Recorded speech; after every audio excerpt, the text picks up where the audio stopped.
tadi kita melihat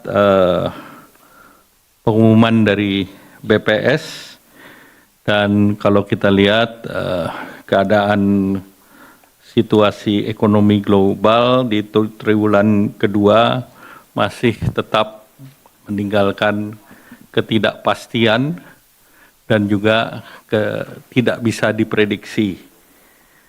Namun ada satu hal yang juga menjadi signal, yaitu terkait dengan tarif Trump itu sudah sebagian selesai atau dianggap selesai, di mana kita lihat pertumbuhan ekonomi global dari sisi trade diprediksi akan ada peningkatan, dan juga kalau kita lihat berbagai negara pertumbuhan ekonomi dunia diperkirakan akan naik di 3%, dan juga terkait dengan pertumbuhan di Amerika yang diprediksi 1,8 dan di China 4,8%.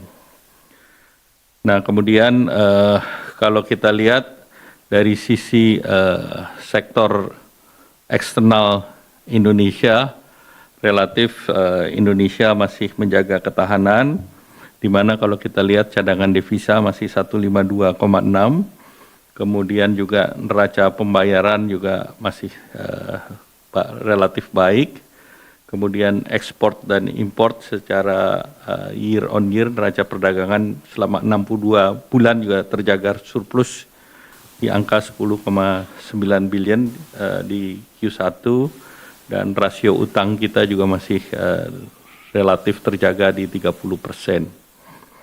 Nah, kalau kita lihat ekonomi kita masih solid, dan memang rencana kita di semester kedua kita menargetkan sasaran di 5,2% bisa dicapai.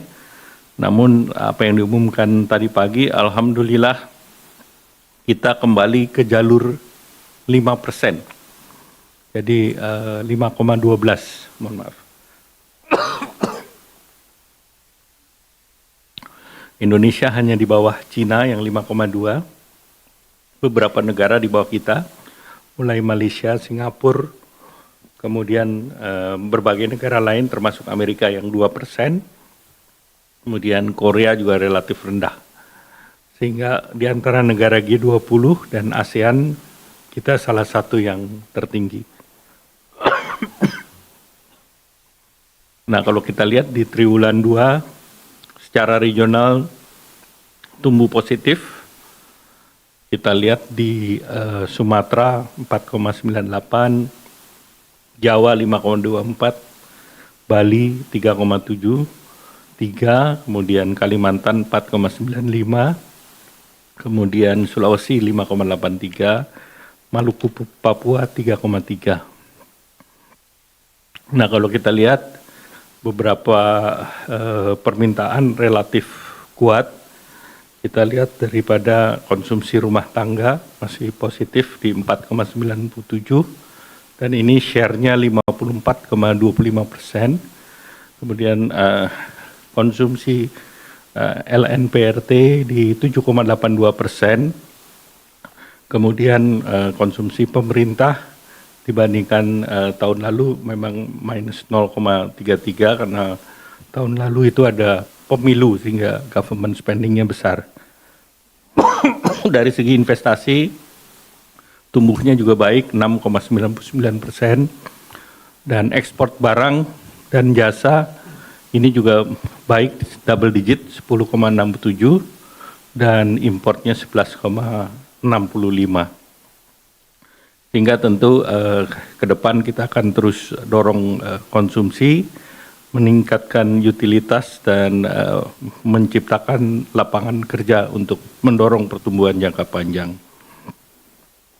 Kalau kita lihat konsumsi rumah tangga masih 4,97%, positif, kemudian indeks penjualan real juga masih angka positif di 233,7, kemudian indeks keyakinan konsumen masih di atas 100 yaitu 117,8, dan terlihat ekspansi bansos melalui paket stimulus di kuartal kedua itu meningkatkan tumbuh double digit.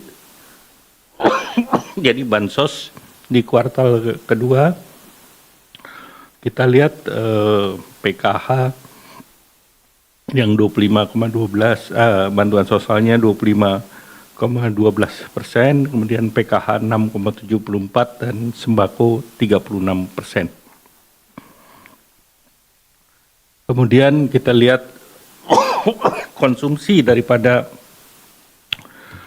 masyarakat ini terlihat shifting belanjanya lari ke belanja online. Kita lihat transaksi retail online ini baru dirilis oleh BPS, tahun kemarin tidak di-track, tapi tahun ini sudah mulai di-track. Retail dan marketplace tumbuhnya kuartal to kuartal adalah 7,55%. Kemudian yang shift ke online, salah satu contoh yang tumbuhnya tinggi adalah personal care dan kosmetik, itu naik mendekati 17%. Kemudian produk rumah tangga dan kantor, itu juga 72,8 triliun, growth-nya adalah 29,38%. Nah, transaksinya juga meningkat pesat, di mana di tahun 2018 transaksinya itu ada 280 juta, di tahun lalu sudah 3,24 miliar. Nah, kalau kita lihat kinerja keuangan sektor retail, dari 3 perusahaan pabrik, 1 minimarket, yang 2, salah satu yang banyak outlet di mall, seluruhnya semester 1 ini pertumbuhannya mendekati 5%, 4,99, 6,85, dan 12,87%. Ini menunjukkan bahwa terkait dengan isu Rohana dan Rojali ini isu yang ditiup-tiup. Jadi faktanya berbeda dan tentu ini yang harus kita lihat. Nah, kemudian kita juga bisa lihat dari segi inflasi. Nah, core inflasi di angka 2,32 dan dibandingkan per provinsi kita lihat beberapa provinsi tinggi. Artinya daya beli ataupun masyarakat di tengah ketidakpastian global masih melakukan konsumsi secara kuat, dan angka ini ditunjukkan oleh angka inflasi. Nah, kalau kita lihat dari investasi atau PMTB, pertumbuhannya juga di kuartal kedua tinggi 6,99%. Kemudian lembaga rating juga kita masih dalam satu tingkat di atas investment grade.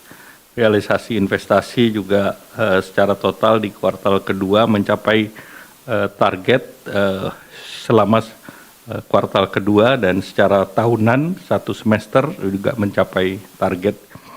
Dan kita melihat yang baik adalah import barang modal, itu juga 37,89 billion, artinya terjadi kenaikan dari realisasi investasi, dan ini ke depannya pasti masuk dalam sektor produktif. Nah, kalau kita lihat PMI Index versi dari Bank Indonesia, Pro Manufacturing Index, itu sudah masuk di angka 50,89, artinya sudah ada optimisme di pasar. Nah, kalau kita lihat secara raca perdagangan, kita lihat selama 62 bulan masih surplus, dan ini salah satu ekspor yang 24,43 billion, importnya 19,38, dan surplusnya 4,1. Ini satu bulan. Kalau kita lihat dari segi non-migas, pasar Amerika masih kuat, jadi kita masih ekspor sebulan 2,68 billion, kemudian importnya 1 billion, sehingga sebulan kita masih surplus 1,64. Kalau setengah tahun itu mungkin kita punya surplus hampir 9 billion dengan US. Jadi US menjadi satu pasar yang perlu dipertahankan karena pasarnya cukup besar. Sudah itu India, Belanda, Malaysia, dan Thailand. Kemudian kalau kita lihat sisi per sektor, ini hampir seluruhnya tumbuh positif. Sektor industri itu tumbuhnya di atas dari pertumbuhan ekonomi nasional. Industri tumbuh di 5,68 dan share-nya 18,67. Kemudian pertanian lebih rendah dari Q1 kemarin karena kebetulan shifting daripada panen. Sedangkan perdagangan 5,7, konstruksi mendekati 5, 4,98. Kemudian transportasi pergunangan itu 8,52. Digital atau Infocom 7,92, akomodasi, transport dan Mamin ini termasuk pariwisata di angka 8%. Jadi kita lihat beberapa sektor, dominasi sektor jasa misalnya itu juga tumbuhnya 4,55%. Dan juga yang kita perlu lihat adalah konstruksi tumbuh kembali di angka 4,98 atau naik ke mendekati 5%. Nah, industri pengolahan ini tumbuh kuat, ini ditopang oleh logam dasar tumbuh 14,91%. Ini secara year on year, walaupun ada sektoral tarif, tetapi ini mulai masih tumbuh. Kemudian industri makanan minuman juga masih tumbuh di 6,15%. CPO minyak sawit masih tumbuh. Kimia, farmasi, obat-obatan ini juga relatif tumbuh untuk sekitar 43,17% untuk kimia dasar dan yang organik 16,6. Terkait dengan lapangan kerja, ini dibandingkan tahun lalu angkatan bekerjanya bertambah 3,67 dan 3,59 juta penduduk atau 97,73% itu terserap oleh pasar sehingga perekonomian kita menciptakan lapangan kerja kepada sekitar 3,59 juta penduduk. Nah, kemudian di sektor pariwisata ini terlihat bahwa jumlah wisatawan luar negeri dan dalam negeri itu terjadi peningkatan, terutama wisatawan mancanegara itu mencapai 140.000 orang dan per bulannya dan wisata Nusantara 100.000. Jadi ini menunjukkan bahwa apa yang dilakukan oleh pemerintah ini mendorong tumbuhnya wisatawan Nusantara secara year on year itu 23,32%. Kemudian ini juga mendorong sisi transportasi dengan berbagai program yang dibuat pemerintah termasuk terkait dengan diskon-diskon pesawat maupun diskon tol dan yang lain, jalan tol, itu angkutan rel tumbuh 9,17%, kemudian angkutan laut juga tumbuh 16,79%. Nah, kalau kita lihat denyut ekonomi dari sektor perbankan, kita lihat pertumbuhan dana pihak ketiga di mendekati 7%, 6,96 di bulan Juni, dan kredit 7,77. Kalau lihat dari perbankan ini sangat sehat, jauh di atas KAR yang ditetapkan yaitu 25,43. Kemudian likuiditas juga relatif terjaga. Nah, ke depan beberapa hal yang didorong oleh pemerintah, yaitu pertama akselerasi dari makan bergizi gratis MBG, ini realisasinya sudah relatif baik, nanti Pak Kepala Badan Gizi akan memperjelas. Kemudian bansos di triwulan ketiga ini sebagian ada carry over dari triwulan kedua dan sebagian daripada bantuan subsidi upah ini sudah berjalan di bulan Juli.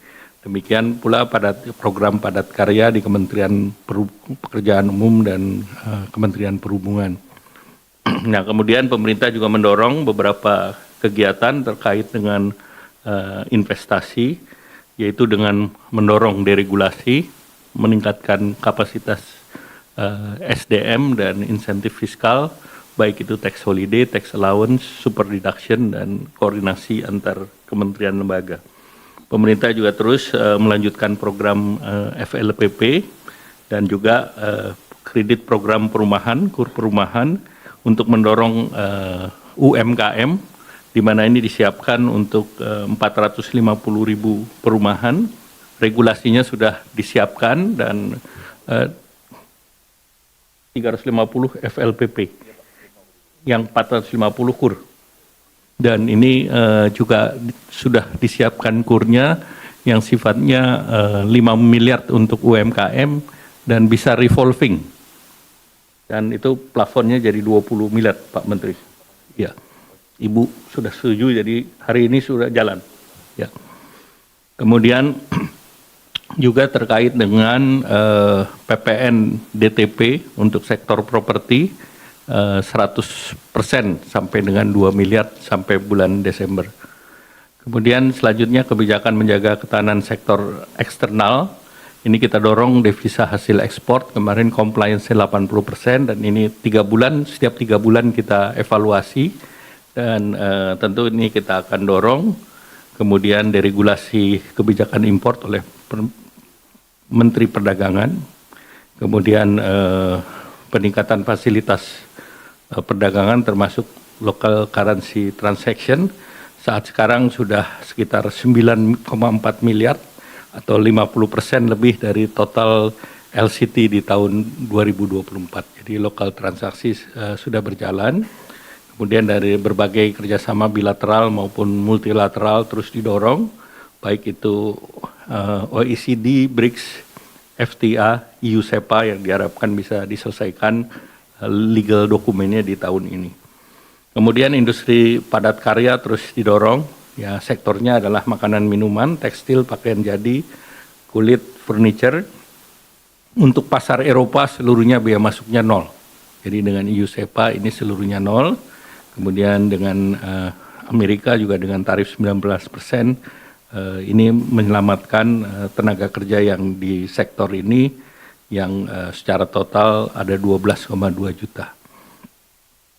Kemudian kebijakan mendorong mobilitas dan masyarakat dan pariwisata, ini beberapa program yang akan dilanjutkan di bulan Nataru nanti, dan ini adalah resiprokal seperti kemarin EU sudah mengumumkan bahwa visa untuk Indonesia itu dipermudah dengan model cascade. Jadi kalau sudah dapat 1 kali visa, berikutnya diperpanjang multi entry 5 tahun masuknya dari berbagai negara dibolehkan. Mungkin itu yang dari saya, selanjutnya kami minta Menteri Keuangan.